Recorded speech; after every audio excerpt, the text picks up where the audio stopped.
Alright, so in this video I compared coding with ChatGPT to not coding with it. So as you'll see on the left side is a Swift UI app built without ChatGPT, and on the right side it's built with ChatGPT. And I just wanted a basic interface so that I can control the hydro garden. I started doing this by watching videos on how to code and YouTube videos and kind of built it with that, and then I figured that I'd try it with the ChatGPT to build it for me.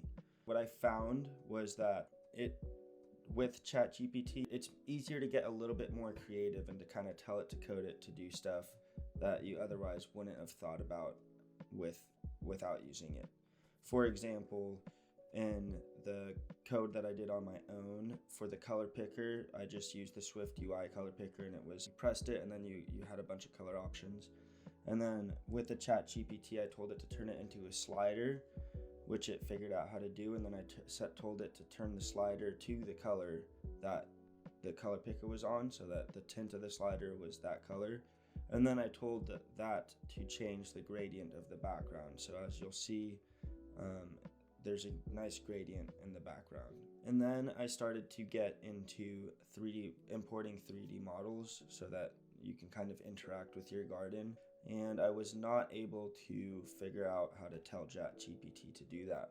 Instead, I watched a YouTube video on how to do that and then imported it to both of them through that video.